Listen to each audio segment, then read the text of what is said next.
We want to ask you a question today that honestly might change the way that you think about fear forever. Are you actually afraid of failure, or are you afraid of people watching you fail? Let's discuss and find out.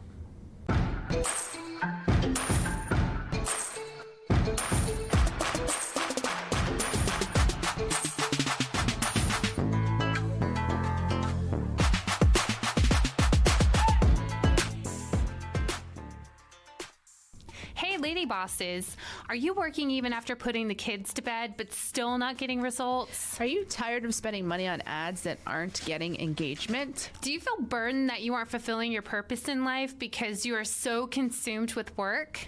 I'm your host, Brooke Boltz. I'm an attorney and founder of Boltz Legal. I started my business and in 1 year was bringing in 7 figures and am now bringing in multi-7 figures. And I'm your co-host, Rachel Boltz, owner of Boltz Media.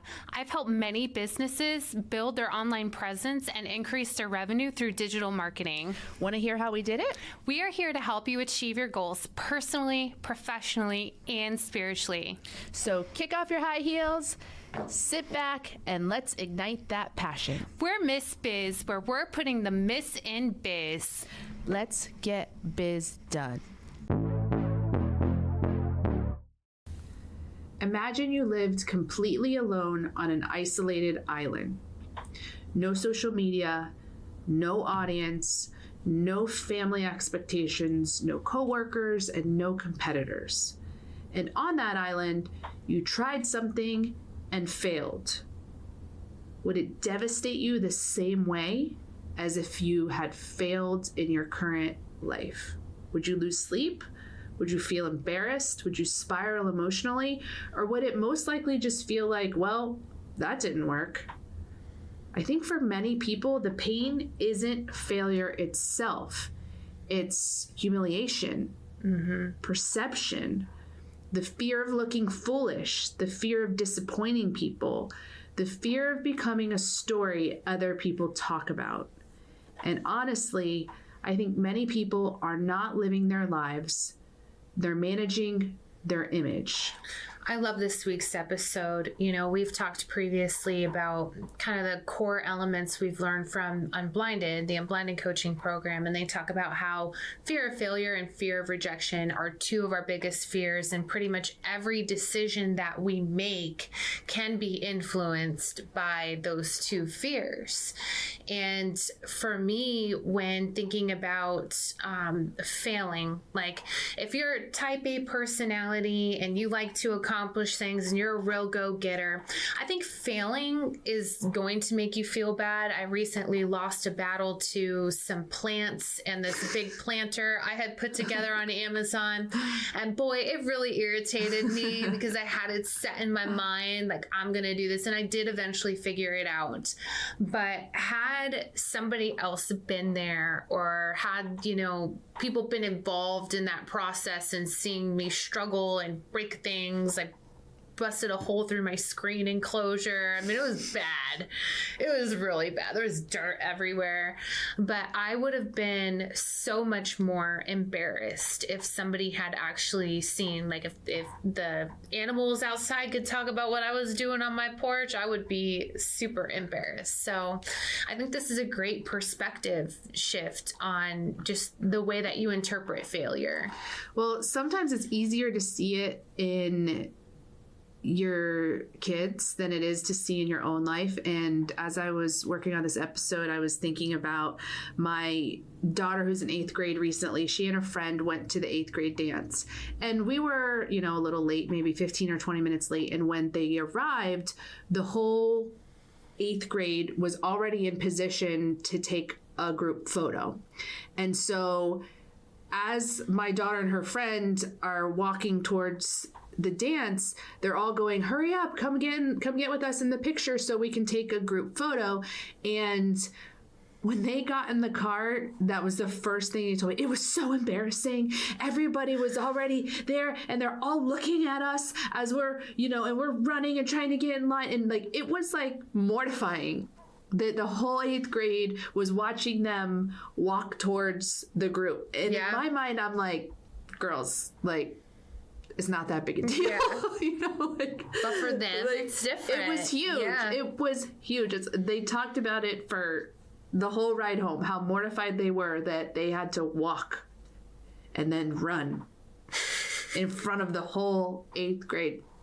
And so, like, we can see it in teenagers because it's just so obvious. Their whole lives literally are consumed with what their peers think of them. Yeah. And my conversations with my daughters every day is, please, for the love of God, stop worrying about what these kids think of you. Who cares? You want to know what's going to happen to them?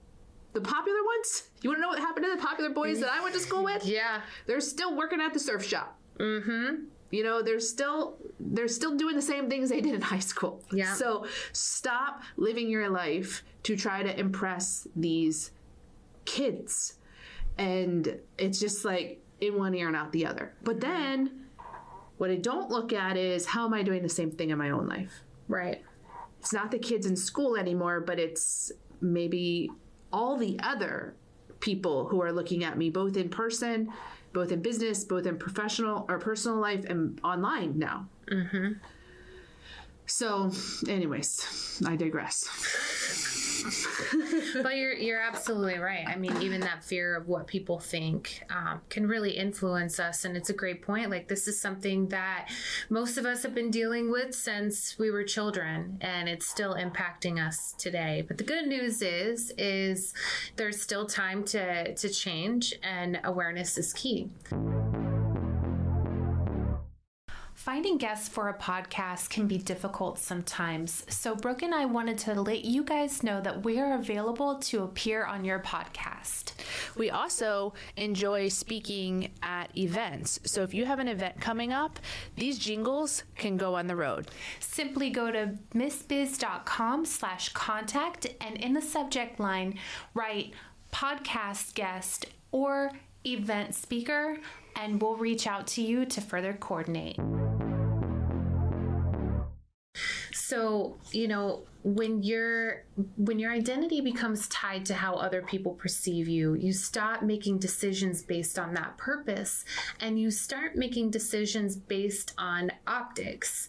You don't ask, what do I actually want? You ask, what will people think? People do this a lot just to maintain a status they feel, and I'm sure you saw this a lot in the legal field, where, you know, you feel, or in the medical field, where you feel like, you know, you have to have a certain status or image in order for people to take you seriously sometimes, or to view you as successful. Yeah. You know, if you're, you know, a multi-7-figure law firm driving around in a, I don't know, like a Ford Buick that has dents on it, might not be the most safe option for representing your business or your identity. Well, I can say this. Anytime you see me and I'm not wearing sweatpants, that's for other people. It's not for myself. Because if it was for myself, I would never take off sweatpants. Yes. Never. Agreed. I would always be comfortable. And so anytime I'm not wearing that, you can just know I'm catering to the masses and what they expect of me as an attorney and business professional. It's not for me. Right. Right.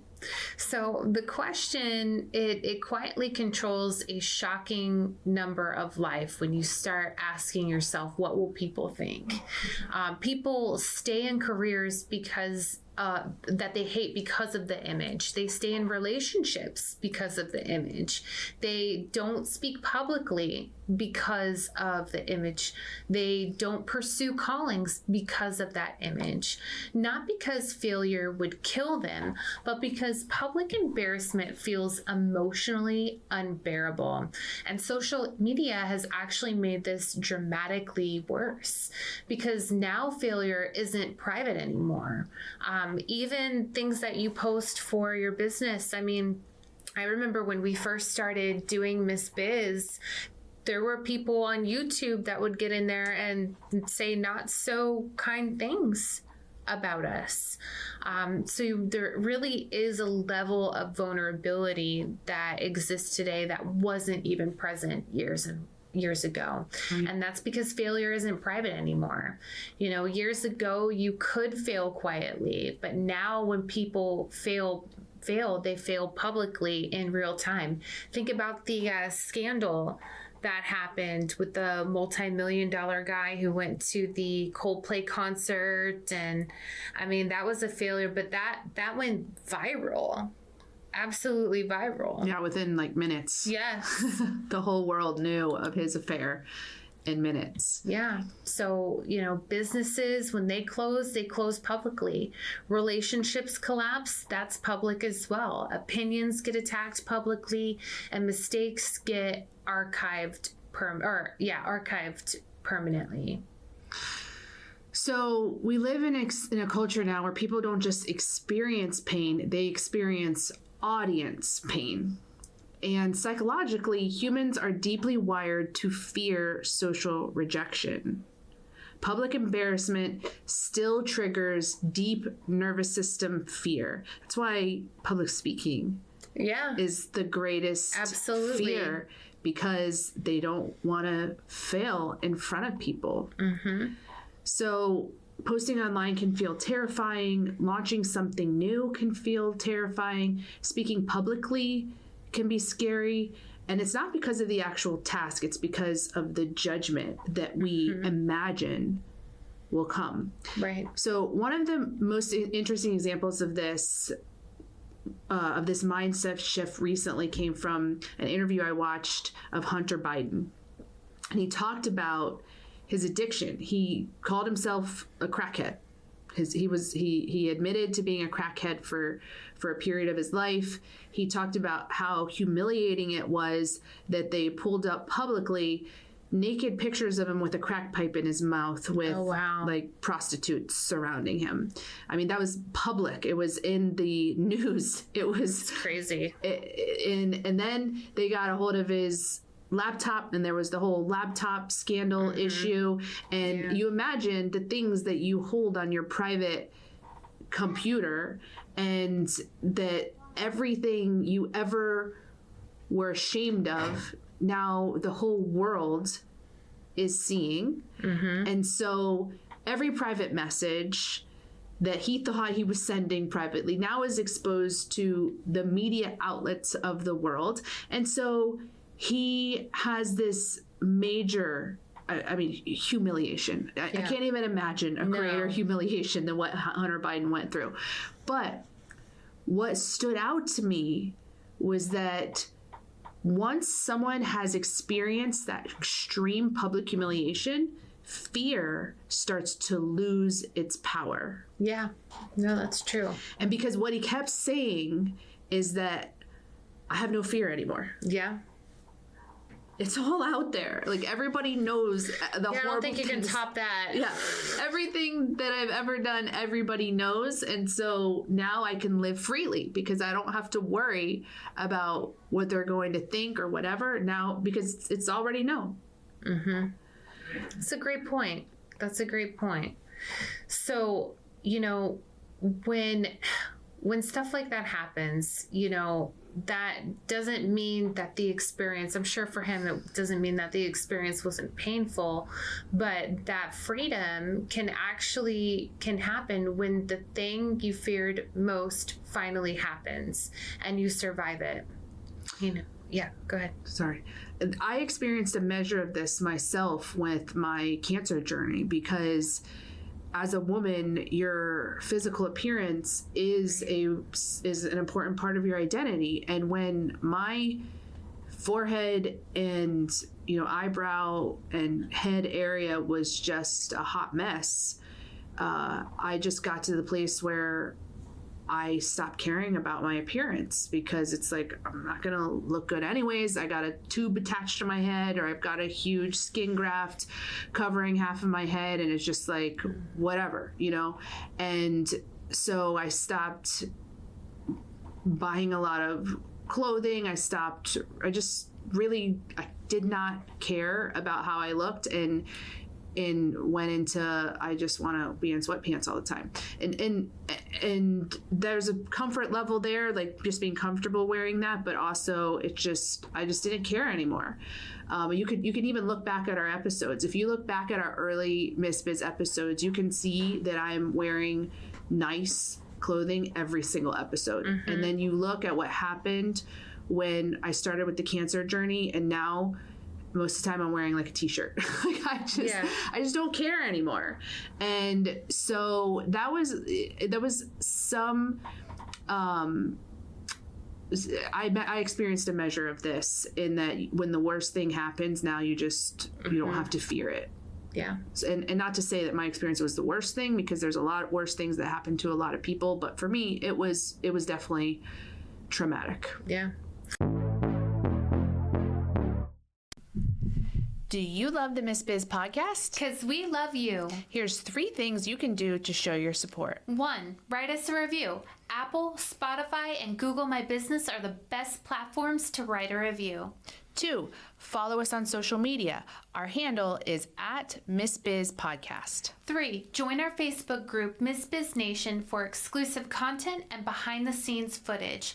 Also, ask questions related to your business and discuss topics from our episodes.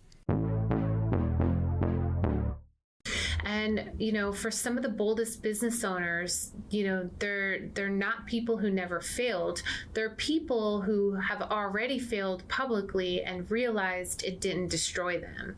Whether that was their business collapsing, the launch flopped, people talked, people had bad things to say about them. Eventually life kept moving, and that realization really does change people. In fact, when you look at the most successful people, like, they have failed. They have failed numerous times, but they just didn't give up because they knew that this was something that they needed to continue to work on. And I think that will earn a lot of respect in people's eyes too, kind of like a rags to riches type of story where, they were able to see that you struggled doing something and failed, but now, like, you have a beautiful life, or now, that vision is a reality and it's beyond anything that they ever expected. So just really being able to have that determination to continue to move forward is huge. But, it's very hard to get to that place where, the fear doesn't bother you anymore. We kind of imagine this humiliation that is actually far worse than reality. We think, if this fails, my life is over. But what usually happens is people move on fairly quickly. Most people are too consumed with their own lives to think about your failures nearly as much as you imagine.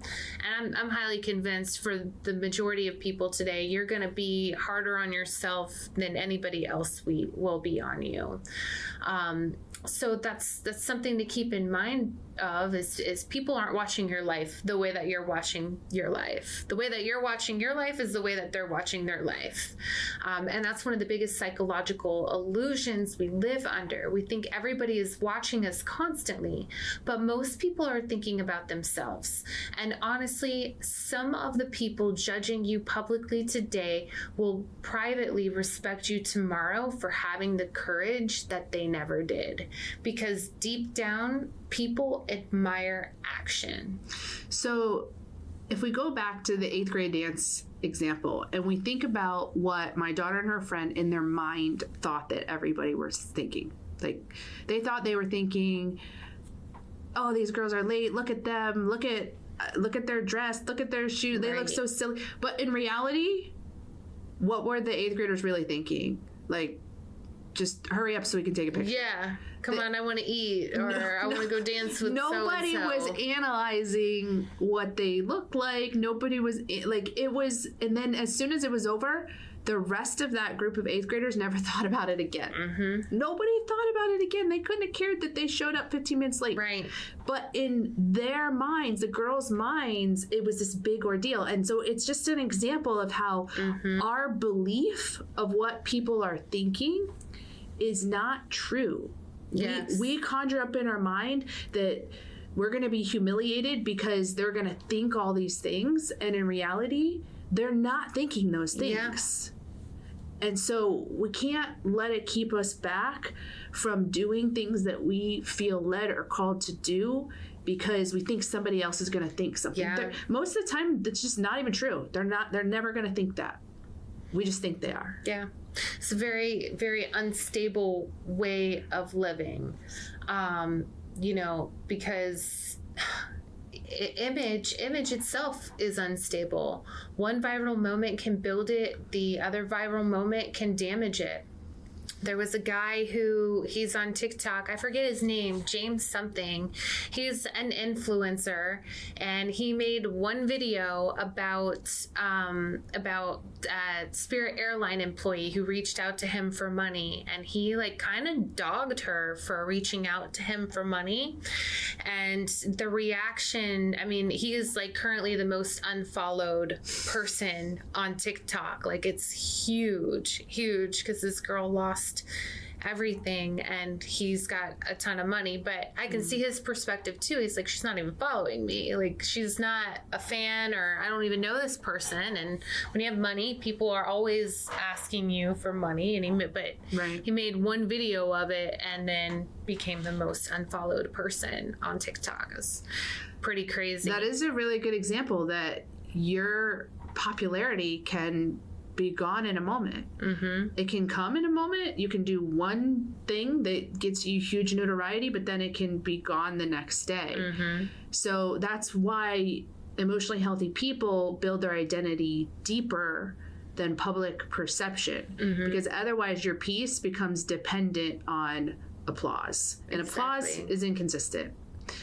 And so this is one reason why faith matters so much, is because when identity comes from God instead of public approval, people become harder to control through shame. So many people are living trapped by imaginary conversations that haven't even happened yet. What if they laugh at me? What if people think I'm stupid? What if I fail publicly? What if I look embarrassing? But what if the real tragedy isn't failing publicly? It's never fully living because you were trying to protect your image. Some of the most fulfilled people I know are not the people with perfect reputations. They're the people who stopped worshiping public opinion. I gotta believe that Hunter Biden is living a much more fulfilled life now that all of his indiscretions are exposed than he was when he was hiding them. Absolutely.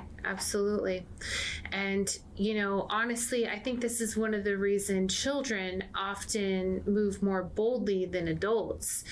Kids will dance boldly, they'll sing badly, they'll try things, they'll fall down, they'll look silly, they'll experiment freely.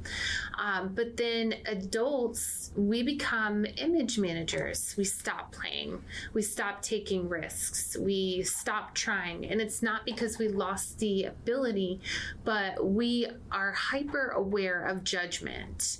So what we're going to do is we're going to provide you with some takeaways.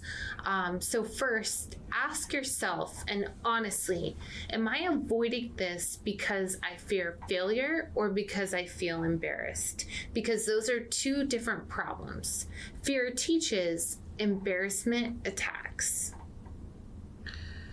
So, second is start intentionally doing small things that risk discomfort. So if you're afraid to post a video, post it anyways. In the meeting where you otherwise would be quiet, speak up.